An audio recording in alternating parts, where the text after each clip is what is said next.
তো নমস্কাৰ বন্ধুসকল স্বাগতম জনালো আন এটা ভিডিঅ লৈ বন্ধুসকল এটা বহুতেই ভাল খবৰ ONGC টপৰ পৰা নতুনকৈ 2000 কৈ অধিক পদ মুকলি হৈছে হয় বন্ধুসকল ONGC অৰ্থাৎ oil and natural gas corporation লিমিটেডৰ তৰফৰ পৰা এই ৰিক্ৰুটমেণ্ট কেটা আহিছে 2234 টা পদ মুকলি কৰিছে আমাৰ অসমৰ কাৰণে বহুত কেটা পদ মুকলি হৈছে আমাৰ যেহেতু এটো অল ইণ্ডিয়া বেছ হয় কিন্তু আমাৰ অসমৰ কাৰণে বহুত কেটা পদ আছে তো আপোনালোকক সম্পূৰ্ণ ডিটেইলছ সৈতে জনাই আছো আমাৰ অসমৰ কাৰণে কিমানটা পদ আছে সো সকলোখিনি তথ্য আপোনালোকক জনাই আছো আৰু ইয়াৰ বাবে মাত্ৰ আপোনালোকে 10 পাস কৰিলে আপোনালোকে আবেদন কৰিব পাৰিব আৰু আবেদন কৰাৰ ক্ষেত্ৰত আপোনালোকক 1 টকাও দিব নালাগে আপোনালোকক ফ্ৰীতে আপোনালোকে আবেদন কৰিব পাৰিব 1 টকা মাসুল হিচাপে দিব নালাগে সো সম্পূৰ্ণ ডিটেইলছৰ সৈতে আপোনালোকক ভিডিওটো জনাই আছো যে ONGC ত আপোনালোকে যদি চাকৰি কৰিব বিচাৰে তেতিয়ালে আপোনালোকে ভিডিওটো প্ৰথমৰ পৰা শেষলৈকে চাব আৰু বন্ধুসকল ইয়াতে কোনো ধৰণৰ পৰীক্ষা নহয় ইয়াতে আপোনালোকে ডাইৰেক্ট মেৰিট বেছ ওয়াইজ আপোনালোকে সিলেকশন হ'ব যেনেকৈ আপোনালোকৰ যদি আপোনালোকে একাউন্ট এক্সিকিউটিভ অৰ্থাৎ বিকম যদি কৰি গৈছে তাতে যদি আপোনালোকে আবেদন কৰিছিলে তো আবেদন কৰাৰ পিছত আপোনালোকৰ যিমান কেজনে আবেদন কৰিছে তাতে আপোনালোকৰ মানে কি আপোনালোকৰ পাৰ্সেন্টেজ কিমান হ'ব হেতু চাব প্ৰথমে তো হেতু চাই যদি আপোনালোকৰ সেম নাম্বাৰ কিবা এটা পালে যে আপুনি এখৰ ভিতৰত আপোনালোকৰ 80 পাইছে তেতিয়াহলে আপোনালোকৰ যদি 80 দুজনে পায় তেতিয়াহলে আপোনালোকৰ কি কৰিব যোনজনৰ মানে বয়সটো বেছি যেনেকুৱা মোৰ 25 বছৰ আপোনাৰ 26 বছৰ তেতিয়াহলে মই চাকৰি নাপাম আপুনি পাব 26 বছৰ যিজন হিয়ে পাব চাকৰিটো তো এনেকুৱা মেৰিট বেছত আপোনালোকৰ এই সিলেকশনটো হ'ব কিন্তু এইখিনিতে এটা ইম্পৰ্টেন্ট কথা যে আপোনালোকে যদি আমাৰ ভিডিওটো এই চেনেলত অৰ্থাৎ মিষ্টাৰ সকম ইউটিউব চেনেলত আজি প্ৰথমবাৰৰ কাৰণে ভিডিওটো চাই আছে তেতিয়াহলে আমাৰ চেনেলটো সাবস্ক্ৰাইব কৰা নাই যদি সাবস্ক্ৰাইব কৰি ল'ব এনেকুৱা জব ৰিলেটেড ভিডিও বিলাক আগন্তুক পাই থাকিব লগতে আমাৰ 1 লাখ সাবস্ক্ৰাইবাৰ হ'বৰে হল যদি আপোনালোকে এতিয়াও সাবস্ক্ৰাইব কৰা নাই প্লিজ সাবস্ক্ৰাইব কৰি আমাৰ হৰ এটা হেল্প কৰি দিব যাতে আমি অতি সোনকালে 1 লাখ সাবস্ক্ৰাইবাৰ পাৰ কৰিব পাৰো সো প্লিজ আপোনালোকৰ সাপোৰ্টটো লাগে মোক সো সাবস্ক্ৰাইব কৰি দিব সো বন্ধুসকল আবেদন কৰাৰ বাবে প্ৰথমে আপোনালোকে কি কৰিব আমাৰ এই ভিডিওটোৰ ডেসক্ৰিপচনত এটা লিংক আছে সেই লিংকত গৈ আপোনালোকে আমাৰ অফিচিয়েল ৱেবসাইট newsapart.com ত আপোনালোকে ভিজিট কৰিব লাগিব বা আপোনালোকে যদি গুগলত বা আপোনালোকৰ মোবাইলত যদি কোনোবা ব্ৰাউজাৰ আছে ব্ৰাউজাৰত গৈ আপোনালোকে ক্ৰোম ব্ৰাউজাৰতে বা গুগলতে গৈ আপোনালোকে যদি সাৰ্চ কৰে এনেকুৱা আপোনালোকে newsapart.com বুলি তো যদি আপোনালোকে newsapart.com সাৰ্চ কৰিব তেতিয়াহলে আপোনালোকৰ সন্মুখত এনেকুৱা পেজ আহি যাব আমাৰ অফিচিয়েল ৱেবসাইট যোনটো newsapart.com সো ইয়াতে আপোনালোকে ভিজিট কৰিব পাৰে ডাইৰেক্ট বা আপোনালোকে যদি ভিডিওটোৰ ডেসক্ৰিপচনত লিংক আছে তাতে ক্লিক কৰিলে আপোনালোকে ডাইৰেক্ট আমাৰ যেটো ONGC যেটো আৰ্টিকল সেই আৰ্টিকলত ভিজিট কৰিব পাৰিব সো এটা চাব যে লেটেস্ট জব বুলি দিয়া আছে আৰু লেটেস্ট জবত আপোনালোকে এটা চাই আছে ONGC 2236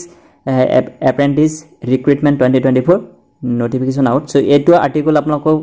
যেটো লিংকটো এই ভিডিওটোৰ ডেসক্ৰিপচনত আছে ডাইৰেক্ট আপোনালোকে এইখন পেজত আহি যাব তো বন্ধুসকল যেতিয়া আপোনালোকে এই আৰ্টিকলখনত আহিব এটা আহিলে আপোনালোকক সম্পূৰ্ণ ডিটেইলছ পাই যাব A to Z আমাৰ যেটো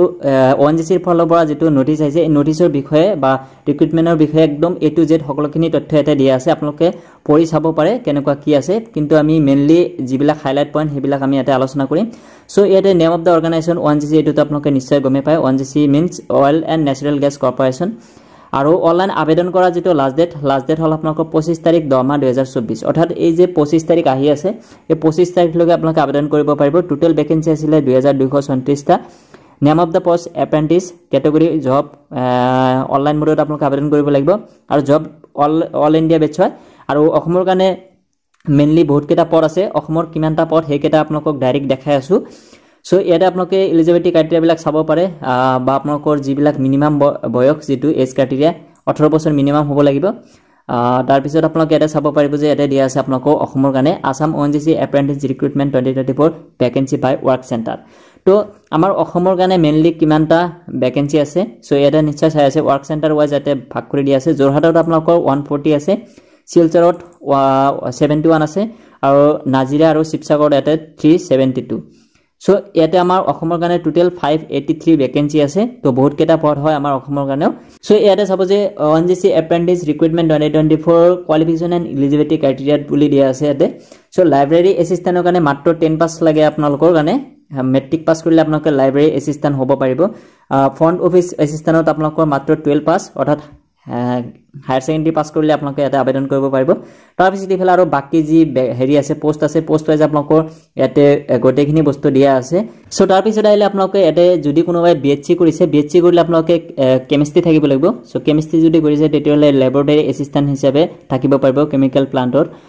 তাৰ পিছত আপোনালোকৰ যদি কোনোবাই কমাৰ্চ ব্যাকগ্ৰাউণ্ডৰ হয় যেনেকৈ বিকম যদি কৰিছে তেতিয়াহলে আপোনালোকে একাউন্ট এক্সিকিউটিভ এপ্লাই কৰিব পাৰিব মানে এইবিলাক এক্সট্ৰা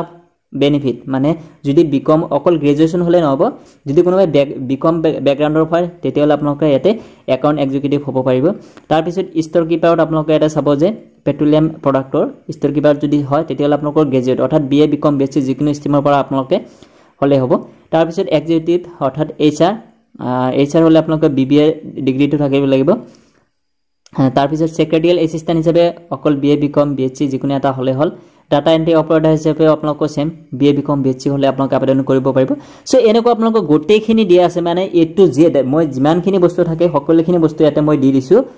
A to Z আপোনালোকে পাই যাব তাৰপিছত ইফালে চাব যে ONGC এপ্ৰেন্টিছ ৰিক্ৰুটমেন্ট ইয়াতে লোকেশন আৰু টেন্টেটিভ নম্বৰ অফ সিট যেনেকৈ আপোনালোকৰ একাউণ্ট এক্সিকিউটিভ যেটো দেখালো বিকম থাকিলে একাউণ্ট এক্সিকিউটিভৰ আপোনালোকে আবেদন কৰিব পাৰিব আৰু ইয়াৰ বাবে টোটাল পোষ্ট আছে আপোনালোকৰ 10টা আৰু কম্পিউটাৰ অপাৰেটৰৰ কাৰণে আপোনালোকে ইয়াতে টোটাল ভেকেন্সি আছে 10টা এনেকৈ আপোনালোকৰ সেক্ৰেটাৰিয়েল এছিষ্টেণ্টত 20টা আছে সো আপোনালোকৰ ল্যাবৰেটৰী যেটো কেমিষ্ট্ৰি কৈছিলো তাতেও 10টা আছে সো এনেকৈ আপোনালোকে কোনটো বিভাগত বা কোনটো হেৰি কাৰণে আপোনালোকৰ কিমানটা পোষ্ট আছে গোটেইখিনি এটা দিয়া আছে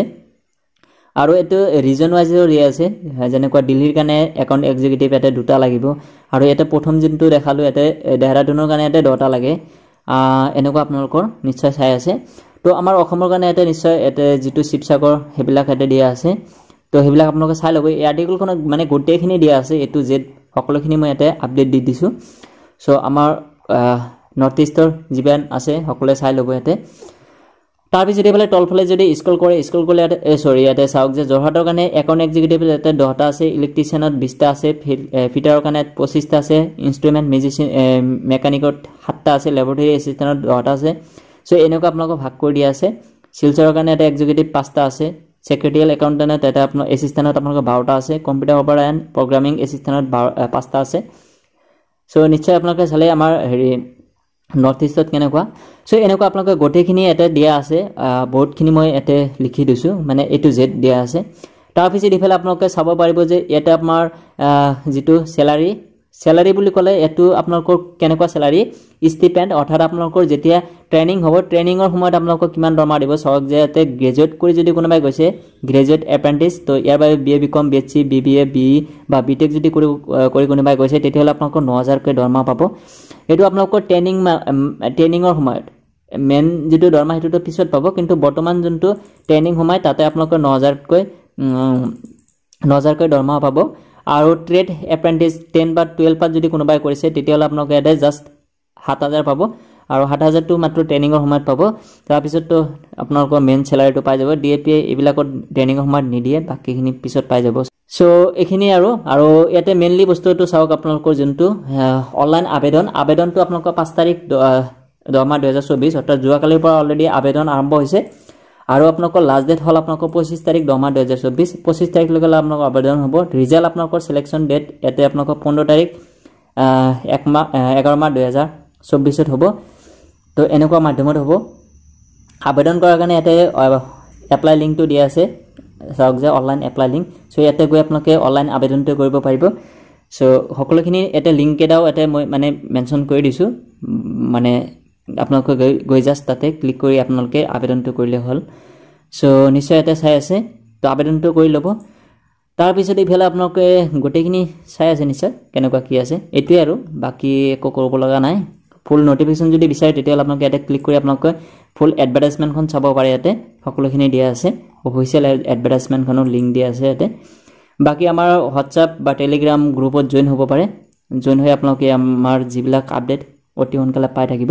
সো এটো আসলে ভিডিওটো যদি ভিডিও ভাল লাগিছে প্লিজ লাইক কৰিব মিষ্টেছ অসম এডিট চেনেলত নতুন আহিলে প্লিজ সাবস্ক্ৰাইব কৰিবলৈ নাপাহৰিব সো বন্ধুসকল আজিলৈকে মানে বাই জয় অসম